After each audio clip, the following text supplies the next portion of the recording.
Hello, my beautiful friends, and welcome back to part 4 of our ongoing series, The Hidden Key to True Manifestation, where we explore how the universe works and how to align ourselves with it to manifest the world we desire. In this video today, we're going to dive into the sacred science of sound, of Om, of mantras, and the spoken vibration that shapes reality itself. See, manifestation just isn't about thought, it's about vibration. In this episode, we're going to explore the power of intentional sound to activate the field, to alter your frequency and align yourself with creation itself. You'll learn how to use your voice as a tool of manifestation rooted in ancient truth and spiritual law. If you're new to this series, I'm going to pop the link to the full playlist below in case you'd like to jump back to an earlier video. Let's get started.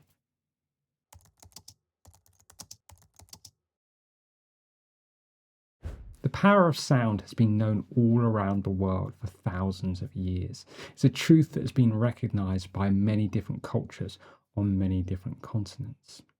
And you see, the truth is that when you speak, your vocal cords produce frequency. They produce rhythm and tone, all of which vibrate through your body and out into your environment. Now, in previous sessions in this course, we've discussed the idea of the conscious field that is alive with the creative potential of the I am all around us.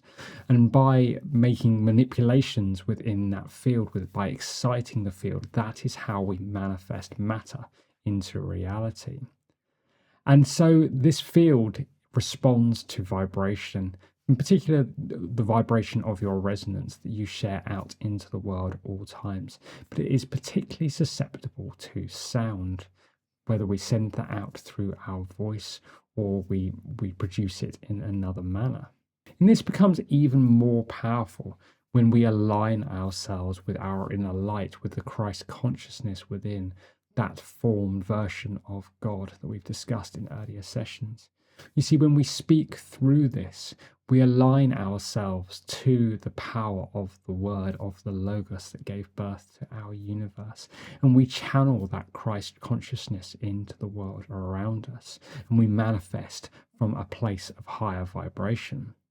As we spoke about last time, this is especially true when speech is emotionally charged or focused with intention. Emotion being energy in motion. When we pour emotion into the words that we send out into the world around us, we give more energy to those words. We give them more power. And therefore, when we are focusing on what we desire and we pour our love and our joy into them, it creates a much higher vibration. Of course, the intention being that idea of what it is that you wish to manifest in the first place. And so sound has such a transformative effect on the world around us. The conscious field, as we have discussed, is a wave. Our voice is a wave, and the impact on each other and the vibration that you put out into the world is reflected back through you, manifested in your reality. And sound itself is something that modern technology is starting to investigate more and more and finding all sorts of incredible and creative uses for it. However, going back a little bit further to the 1960s, where they developed the idea of cymatics. And this was when they use a plate, a metal plate, and they place sand along the top, and then they send a vibration from a sound through that plate.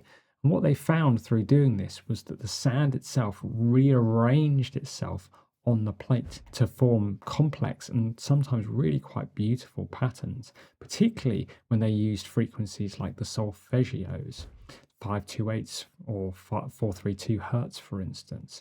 They found the most beautiful patterns being formed, many of which looked like classic kind of mandala things, some of which could even be traced back thousands of years to civilizations around the world, particularly from the sound of Om, which we're going to come back to in a moment.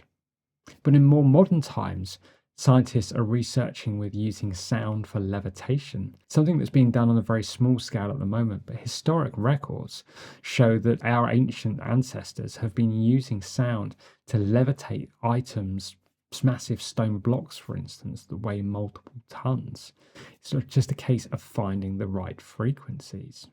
Of course, sound is a powerful healer as well, and there's countless practitioners all around the world using it through things like singing bowls or crystal bowls or tuning forks in order to send vibrations, positive healing vibrations, into the body in order to restore balance, to restore us back to our divine blueprint. Even just on our own, we have a whole wealth of incredible vibrational tools available to us through music, and particularly, as I mentioned, the solfeggios, different frequencies, each one to bring ourselves into a different state of alignment. Things like 432 hertz or 528 hertz can have such a powerful impact on the body.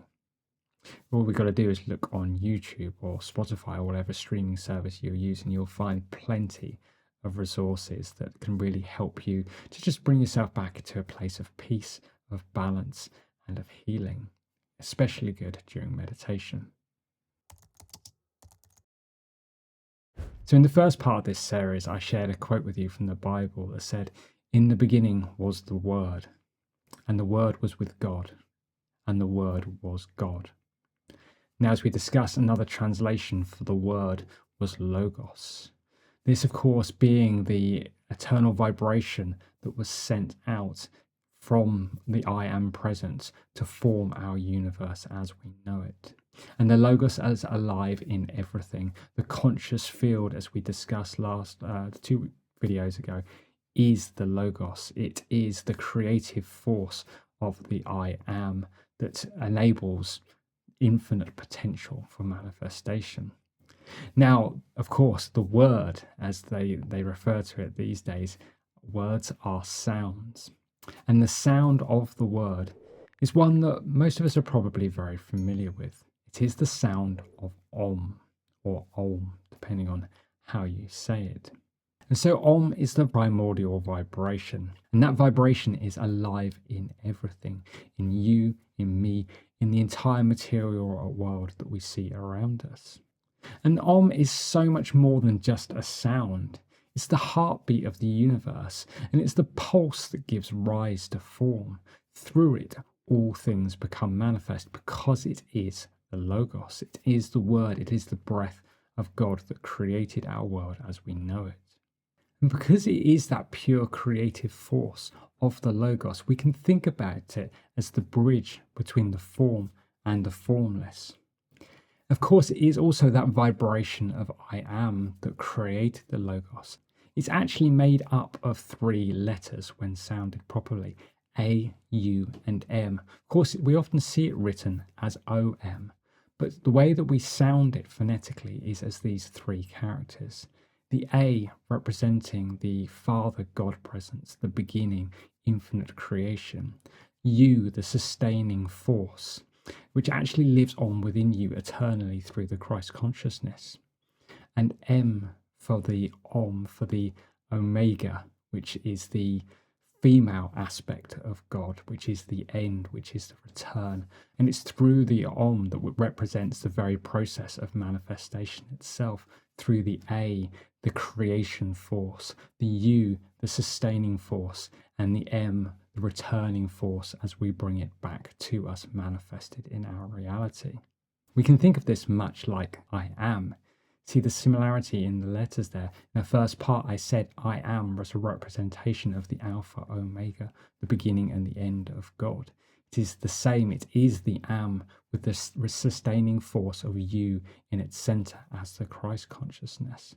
So the way to chant Om is to really sound out those 3 distinct letters. I'm not an expert Om by any stretch of the imagination, but I'll do my best to just represent this to you now.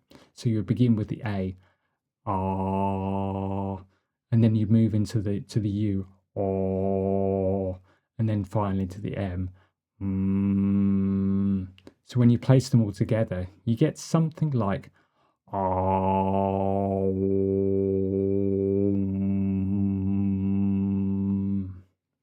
Just exaggerating that a little bit so you can hear the difference. But when you create these 3 sounds, you are bringing in the 3 aspects of Om. And what this does is it brings us into alignment with that primordial rhythm, with that sound, with that vibration that exists in everything, in the eternal, infinite possibility of the universe. It brings us into alignment with that. Now, of course, we discussed last week about the power of resonance, about shifting our vibration into alignment with what we wish to manifest. And so if we can bring our alignment back into one with the universe itself through the sacred sound of Om, we bring ourselves into alignment with the creative potential of the Logos, of the I Am that flows through it. And this really brings us into a perfect starting point to manifest from. I like to think about this as 0 point energy. I touched on this in an earlier session, and I've spoken about it on the channel previously in the past. But 0 point energy is basically infinite potential. It's that place of pure God frequency that anything can be born out of. And by chanting the Om, bringing ourselves back into alignment with the Logos, to allow the Logos to flow through you, brings us to that place of infinite potential to create from. So this is something that I like to do before I try and set my intention, before I try and send out my vision into the world for what I wish to create. Or in fact, it's something that I do before every single time that I meditate, because we always want to be in flow with the universe. Bringing ourselves back into alignment with it is the best way to do that. And even just a single breath of Om can really bring a massive shift in our resonance. Because we've got to think about this at a much deeper level. We're not just making a sound, we're allowing the Logos to flow through us. We're bringing ourselves into alignment with it. But of course, the more you can do it, the more powerful it becomes. If you were to spend 10, 15 minutes to do this, you really begin to feel the vibration within your body. It's so transformative and healing at the same time. Of course, you can do this to a lesser extent by listening to the sound of Om, but if you really do it yourself, you begin to project that vibration out, and you actually feel the vibration through your body. And as you do that, it becomes something else, no longer a sound that you hear, the sound that you're simply chanting. It becomes a sound that you are in alignment with your truth. As we discussed last week through the conscious field, the field is intelligent. It responds not to what you want, but to who you are being. And when your being vibrates in harmony with truth, with the universe itself, creation echoes back with form. And this means that you attract not from thinking harder, but from embodying a coherent field. You don't need to do more, you just need to resonate clearer. And the vibration of Om is an amazing way to do this. And so we don't use Om to create the manifestation itself. Instead, it restores your resonance to the original divine frequency. And that, in turn, helps to clear interference, clear the lower vibrations, lower thought forms, patterns, other things that you may be resonating with. And it aligns your intention with the truth. It amplifies your coherence, making your signal much clearer into the field. And it creates space for the Logos, the creative force of God, to speak through you. And when all that happens, the field responds, not because you forced it, but because you became the frequency it already wants to express. So let's just recap on Om a little bit before we move on. Each time you chant it, you're doing several things. You're clearing distortion from your own fields, from your systems. You're clearing mental noise. You're clearing lower emotions, doubt, fear. And they all begin to dissolve in the resonance of Om. And then you return to a place of stillness within. It can have a powerful effect to calm the nervous system, the energy body, and your fields begin to entertain that sacred rhythm. You become a clear vessel for divine will. Next, I want to move on to talking about one of the most powerful tools that we have, something that we can really apply to help us to manifest the reality that we desire. And this is a mantra.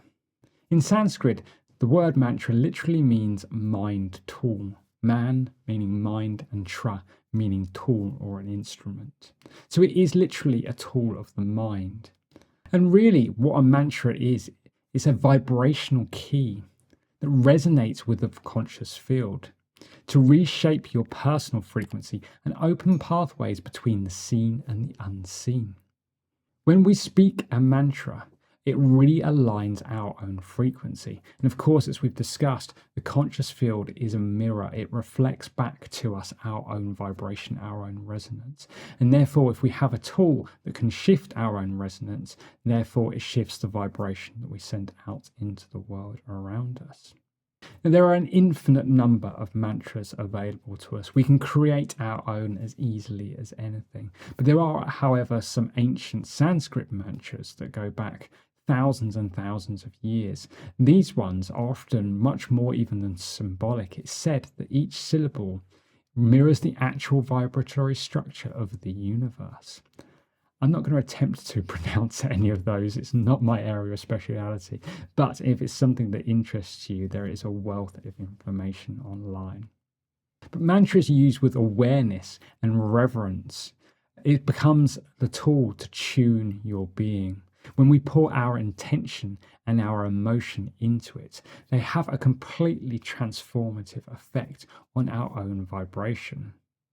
They help us to clear distortions, to change thought patterns, to release emotions. They help us to bring us into alignment with universal energies or higher beings of the light. And they help us to awake that power of the I am within. So each mantra holds a specific vibration, a frequency that we can use to bring ourselves into alignment with that state. And so we can pick or create our own mantras to bring us into alignment with whatever it is that we desire, whether that's love, peace, joy, abundance. We can pick a mantra for ourselves that will bring ourselves into alignment with that. Not all, but many mantras begin with the statement, I am. I am that I am, for instance, being one that draws us into alignment with the I am itself. But you could simply say, I am joy. I am love. I am the violet flame. I am Archangel Michael. Whatever it is that you desire to align to. And yes, you can say I am Archangel Michael. You're not literally saying I am Archangel Michael, but you are aligning yourself to his vibration. Therefore, you can call forth the qualities of Archangel Michael to be within you. And when we say these mantras that begin with I am, we invoke that eternal presence of God, that creative force. And we invoke that power. We bring ourselves into alignment with that I am, and we flow it into whatever follows that statement. So if we say, I am love, we invoke the eternal perfection of God and flow it into the frequency of love. And we draw our own vibration into alignment with that. We become love. We become the I am. This is such a powerful tool. And of course, this can then assist us to dissolve the opposite of whatever that is. So you might want to say, I am confident, if in reality you've been feeling anxious. And that will help you to dissolve those anxious thoughts, those patterns, those emotions, and bring you back to a place of confidence, or perhaps I am peace, whatever it is that you wish. Of course, these can be much, much larger statements. One of my absolute favorite mantras for manifesting abundance actually comes from one of the I Am Discourses books from Saint Germain, and it is, I am the great opulence of God made visible in my use right now and continuously. It's a much longer mantra, but it's such a powerful tool to use. It's one that you can take for yourself as well if you wish. One of the best things, of course, about mantras is we can say them absolutely anywhere, and we can say them very quickly, and they can have a great effect on our vibration. For me, it's something I do a lot whilst I'm washing up or chores around the house. As long as if you flow your emotion and your intention into it, you can do it absolutely anywhere. As I say, it really helps to clear those lower emotions and to realign your thought patterns back to a place of stillness and oneness with what it is that you wish to manifest. And so to use a mantra is really, really simple. Obviously, pick the one that you wish to use first. There's loads of examples online if you want to search if you're not quite sure. But set your intention for what it is that you wish to achieve from that. And then pour your emotion into it as well. Feel, if you're trying to manifest love, feel the love in your heart. If you're trying to manifest joy, feel the joy. If you're trying to manifest abundance, feel the joy that you would feel knowing that you've got that abundance because it's here right now already. And then repeat that mantra over and over again. Allow yourself to embody the vibration. You can speak this mantra or you can even sing this mantra. Allow it to vibrate through your whole being, like we discussed with the Om, to do it until you feel it in every single part of your body. Just allow that vibration to flow through you. Often find picking a good rhythm to go with it as well. Find a way to allow the words to flow in a beautiful pattern from you, and then repeat it. Particularly in cycles works well. Mala beads are a great tool for this. These threads of beads, often with 108 beads, and you can repeat it every single time for each bead. So you would repeat it once and you'd move the bead over, and then you'd repeat it again, you'd move the bead over, and you do that until you've worked the whole way around. Of course, 108 can take quite a long time to do. Even just simply 3 is powerful, or 9, or really just however you feel guided to in the moment. And then when you finish, just come back to a place of stillness. Just pause and allow that vibration to go out into the field. Continue to hold that vision in your mind, that intention of what it is that you wish to create, and just let that go. Just release it. The last part of the I am, the release, the return, just let it go out into the field and then know that it will come back to you. And combining this with breath work is always a very powerful tool as well. Repeat the mantra, allow yourself to breathe, give it time to settle in between, and then repeat the mantra again.